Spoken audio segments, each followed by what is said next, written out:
छत्तीसगढ़ की भूपेश बघेल सरकार के 2.5 साल पूरे हो गए हैं। इन 2.5 साल में छत्तीसगढ़ में कितना विकास हुआ, प्रदेश में बदलाव हुआ, सत्ता में आने के लिए कांग्रेस ने जनता से जो वादे किए थे वो कितने पूरे हुए, इसको लेकर सत्ता पक्ष के अपने दावे हैं, विपक्ष के अपने सवाल हैं। आपकी आवाज में आज चर्चा का मुद्दा भी यही है, बघेल सरकार के 2.5 साल, विकास के दावे, विपक्ष के सवाल।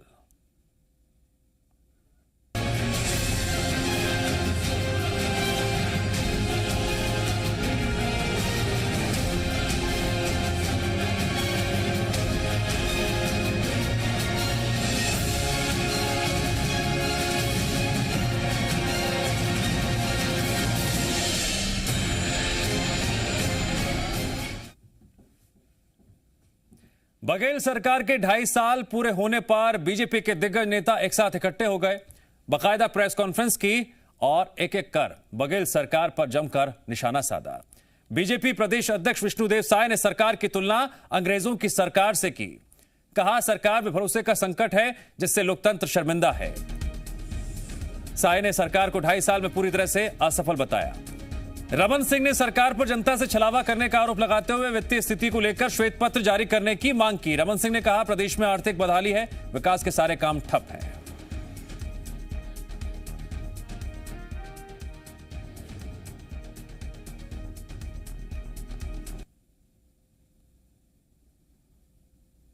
इस सरकार का रवैया रहा है मानो यहां पर अंग्रेजी सरकार आ गई है। किसानों के दम पर आने वाली ये सरकार जिस तरह से पिछले समय में उनके साथ बर्बरता की है, बिल्कुल निंदनीय है। और इनकी जहां तक घोषणा पत्र की बात करें तो वो तो एक धोखाधड़ी और विश्वासघात का जीवंत दस्तावेज है। और किसी राज्य की सबसे खराब स्थिति जो हो सकती है वो 2.5 साल में छत्तीसगढ़ ने देखा। इसके कुछ नमूने मैं आपको बताना चाहूंगा कि छत्तीसगढ़ की सरकार और उसकी वित्तीय स्थिति आज क्या है। और इस स्थिति में मैं मांग करता हूं कि एक श्वेत पत्र सरकार जारी करे, मुख्यमंत्री जारी करे, अपने वित्तीय स्थिति की जानकारी छत्तीसगढ़ की जनता को दे, यहां के लोगों को दे कि आज छत्तीसगढ़ दिवालियेपन की स्थिति में क्यों है। बीजेपी ने जैसे ही श्वेत पत्र जारी करने की मांग की, कांग्रेस ने भी पलटवार करने में देरी नहीं की। कैबिनेट मंत्री रविंद्र चौबे ने कहा सरकार को 2.5 साल के काम के लिए बीजेपी के सर्टिफिकेट की जरूरत नहीं। हमारे वायदों के बारे में भारतीय जनता पार्टी से सर्टिफिकेट लेने की कांग्रेस को, हमारी सरकार को कोई जरूरत नहीं है। छत्तीसगढ़ की जनता ने 70 की बहुमत से छत्तीसगढ़ में अपनी सरकार बनाई है। हमारा लिए तो छत्तीसगढ़ की जनता का जो सपोर्ट है वही हमारा सर्टिफिकेट है। पुरंदेश्वरी जी के आने के बाद और आदरणीय शिव प्रसाद जी के आने के बाद पहली बार छत्तीसगढ़ में भाजपा अपनी हताशा से उभरते दिखाई दे रही है। भाजपाई 5 की संख्या में प्रेस कॉन्फ्रेंस करने एकजुटता दिखाई दिए, वो एकमात्र कारण है कि उनके राष्ट्रीय सचिव का बार बार उनको प्रताड़ना मिल रही है कि छत्तीसगढ़ में भारतीय जनता पार्टी कोई काम नहीं कर पा। एक तरफ बीजेपी के दिग्गज नेता प्रेस कॉन्फ्रेंस कर बघेल सरकार पर हमलावर थे, दूसरी तरफ सड़कों पर उतर चुकी थी बीजेपी युवा मोर्चा, जमकर हुआ धरना प्रदर्शन। 5 तस्वीरें आपकी टीवी स्क्रीन पर। बेरोजगारी और शराबबंदी के मुद्दे पर बीजेपी युवा मोर्चा के कार्यकर्ताओं ने जमकर हल्ला बोला। रायपुर, हाथों में तख्ती ली और खाली शराब की बोतलें रखकर बीजेपी युवा मोर्चा के कार्यकर्ता सड़क पर उतरे। अंबिकापुर, कोरबा, मुंगेली और सूरजपुर की तस्वीरें भी देख लीजिए। यहां पर भी किस तरह से युवा मोर्चा ने शराबबंदी के मुद्दे पर, बेरोजगारी के मुद्दे पर सरकार को घेरा।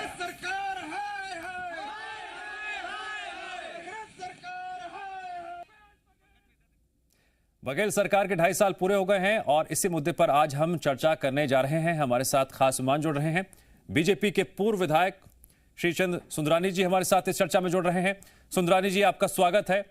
तो वहीं हमारे साथ कांग्रेस के पूर्व विधायक रमेश वर्ल्यानी जी इस चर्चा में जुड़ गए हैं। आपका भी स्वागत है रमेश जी। सबसे पहला सवाल रमेश जी मेरा आपसे है, बीजेपी कह रही है आप हर मोर्चे पर फेल रहे हैं। बीजेपी यह भी आरोप लगा रही है कि आर्थिक स्थिति प्रदेश की बदहाल है। मुझे लगता है कि भारतीय जनता पार्टी वाले जो आरोप लगा रहे हैं ना, वो केंद्र की मोदी सरकार के ऊपर लागू होता है, हमारे ऊपर लागू नहीं होता है। 7 साल में मोदी सरकार ने जितने देश के साथ वादे किए थे लगातार उसमें फेल हो गए।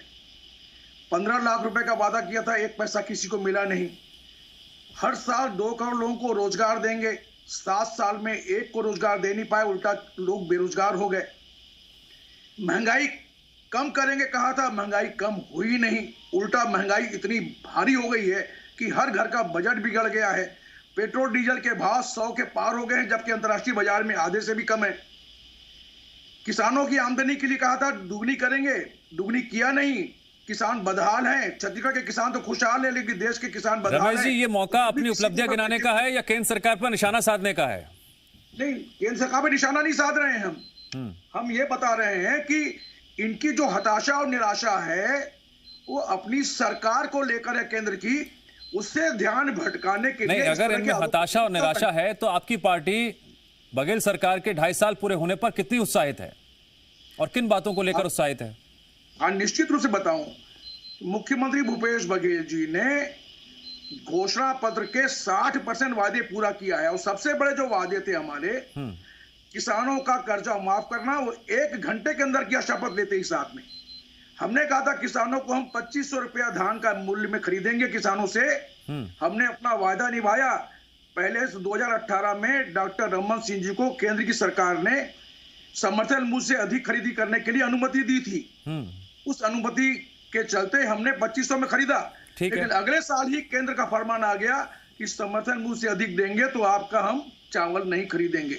लेकिन हमने एक बीच का रास्ता निकाला, समर्थन मूल्य पे खरीद के केंद्र के आदेश का पालन किया और किसानों को आर्थिक रूप से मदद करने के लिए राजीव न्याय योजना के माध्यम से शेष राशि देने का काम किया। ठीक है, बीजेपी ने इसी योजना को राजीव न्याय योजना का नाम भी दिया है। मैं सुंदरानी जी से बात कर लेता हूं। अब जरा सुंदरानी जी, यहां पर रमेश वर्ल्यानी जी ये बात स्पष्टता से कह रहे हैं, उसमें कितनी सच्चाई है आप जानते हैं, जनता जानती है, कि हमने 60% वादे पूरे किए हैं, 40% बाकी हैं, ये वो खुलकर कह रहे हैं।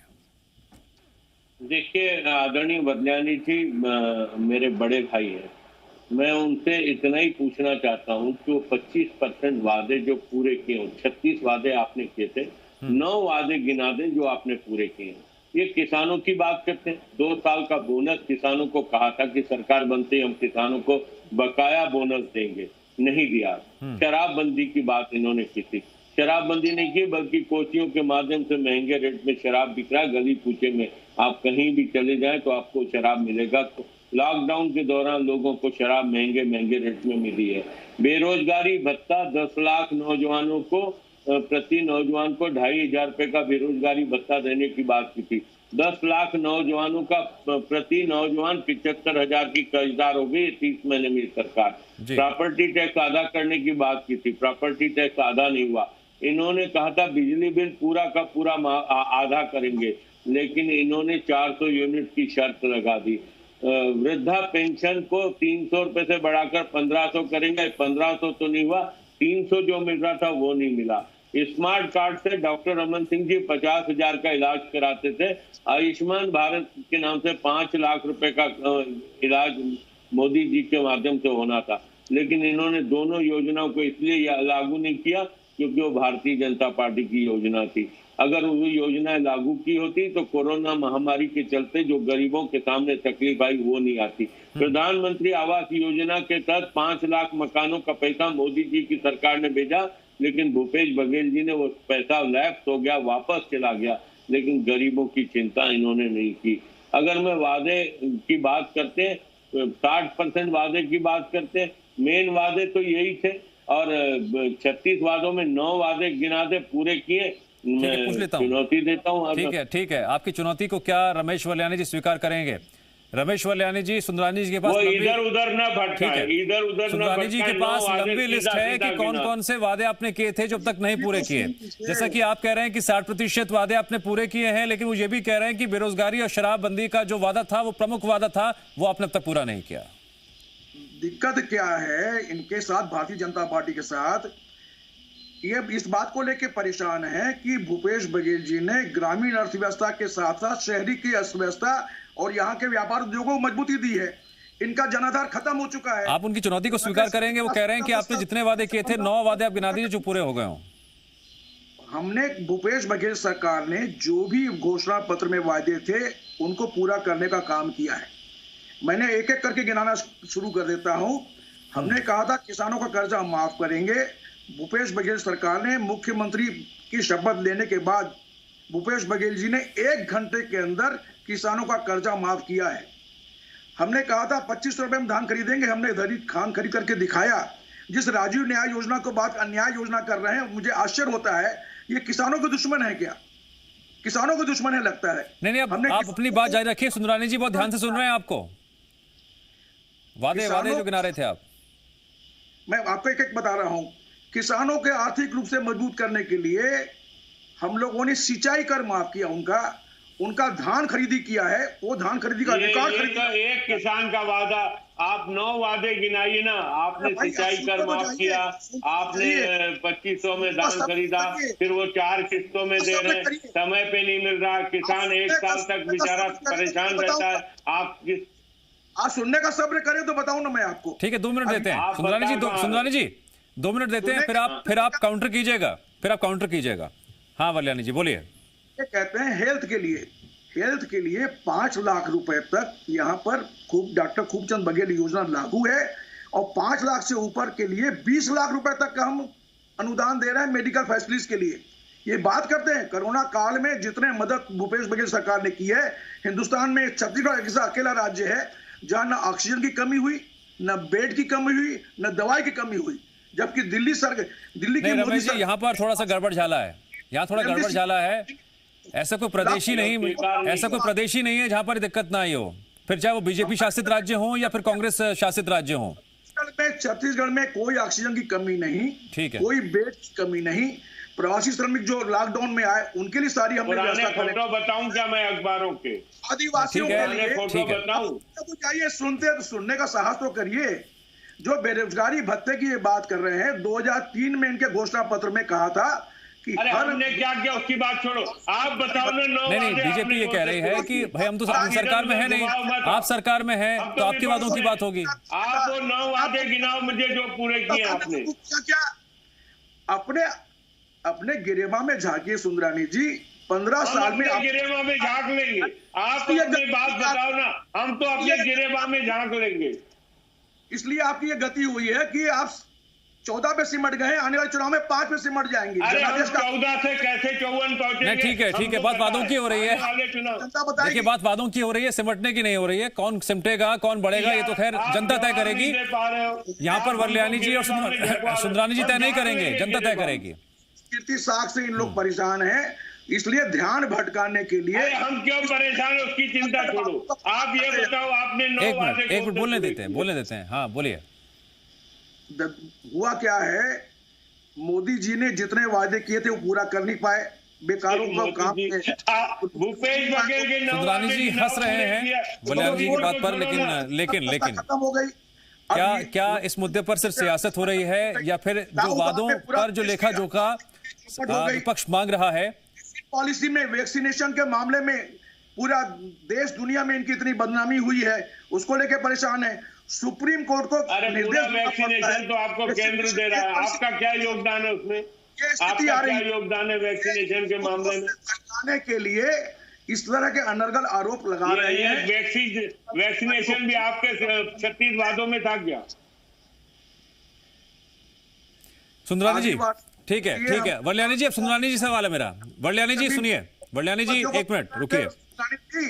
हमने वहां के आदिवासी किसानों को उनकी जमीन लौटाने का काम किया है। ठीक है सुंदरानी जी, यहाँ पर वल्यानी जी के पास भी अपनी लिस्ट है जिसके तहत वो दावे कर रहे हैं कि हमने वादे पूरे किए हैं।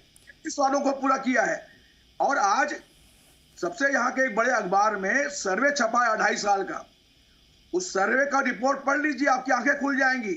उस सर्वे रिपोर्ट में कहा है कि भूपेश बघेल जी ने सर्वाधिक अच्छा काम किया है, वायदे पूरे करने का काम किया है। नहीं वल्याणी जी, अखबारों की कटिंग आपकी बात कर रहे हैं, उनके पास भी अखबार की कटिंग है, वो भी ये दावा कर रहे हैं। तो मसला यहाँ पर अखबारों की कटिंग का नहीं हो रहा है, मसला इस पर हो रहा है। मोदी जी को 73% जनता चाहती है, मेरे पास अखबारों की कटिंग है। नहीं ठीक है, और आप बोलते हो मोदी जी का जनाधार खत्म हो गया। सुंदरानी जी, आप असम हार जाते हो, बंगाल में टुकड़ा साफ हो जाता है, बीजेपी 3 सीट से 73 पहुंचती है, उसके बाद आप कहते हैं मोदी जी का जनाधार कम हो गया है। अरे भाई, भूपेश बघेल आज का जो सर्वे है उसमें भारतीय जनता पार्टी को आईना दिखाने का काम किया है कि भारतीय जनता पार्टी ने आईना तो पूरे देश में कांग्रेस को जनता दिखा रही है। आप देवी जी हंटर मार रही है। वल्याणी जी एक मिनट, अब जरा सुंदरानी जी को बोलने दीजिए। अब जरा सवाल है, एक सवाल सुंदरानी जी से। सुंदरानी जी, आपकी सरकार 15 साल रही छत्तीसगढ़ में, अभी बघेल सरकार को मात्र 2.5 साल हुआ है जी। वो कौन कौन से आंकड़े हैं जिसके मद्देनजर आप सरकार पर लगातार सवाल खड़े कर रहे हैं कि प्रदेश का विकास नहीं हुआ है बल्कि विकास ठप हुआ है? क्या क्या वो बातें हैं? निश्चित रूप से सड़कों का जाल बिछाया भारतीय जनता पार्टी की सरकार ने, गली मोहल्लों में काम किया भारतीय जनता पार्टी ने। नहीं, आपने कहा ना कि आर्थिक स्थिति ठप है, आपकी पार्टी ने आरोप लगाया कि आर्थिक स्थिति ठप है, किस आधार पर? 36,000 करोड़ का जिस सरकार ने 2.5 साल में कर्ज लिया, उससे ज्यादा और बदतर स्थिति कहां ले जाओगे देश को?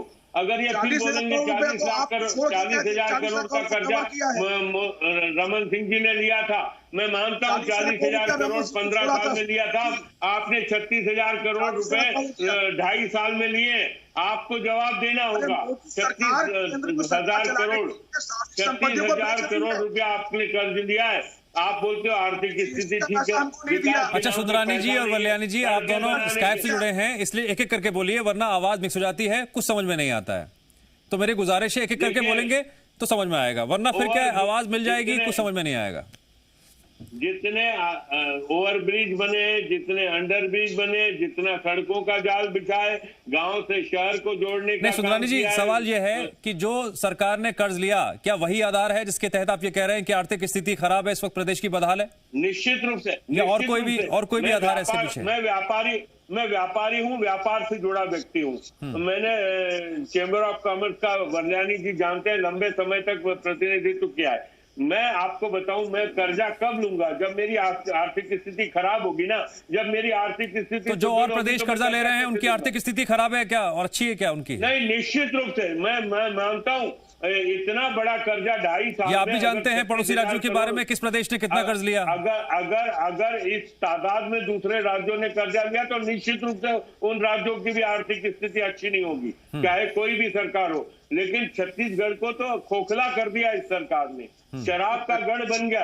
आज लोग भूपेश बघेल जी को दारू वाला बाबा बोलते, डॉक्टर रमन सिंह जी को। नहीं, ये मेरी गुजारिश है सुंदरानी जी, प्लीज देखिए, चुनावी मंच नहीं है आप लोगों का, ये थोड़ा सा हमें जरा मर्यादा रखनी है। राजनीति अपनी जगह है लेकिन डिबेट अपनी जगह है, प्लीज बोलिए आप। जी देखिए, हमने विकास किया है साहब, हमने विकास पूरे छत्तीसगढ़ का किया है। छत्तीसगढ़ आज अगर महानगरों में राजधानी रायपुर दिखता है तो डॉक्टर रमन सिंह जी के कारण दिखता है। 15 साल विकास के रहे हैं साहब, हर क्षेत्र में हमने विकास किया, किसानों की आय बढ़ाने का काम किया। ये तो रकबा घटा रहे हैं किसानों का, ये किसानों की हमदर्दी की बात करते हैं। सारे किसानों का रकबा घटा रहे हैं, धान खरीदी, पिछले साल भी 10 लाख मेट्रिक टन कम धान खरीदा, किसानों के घरों में धान रह गया साहब। ये किसानों की हमदर्दी की बात कहाँ करते हैं? हमने बोनस नहीं दिया था, हमको सजा मिली।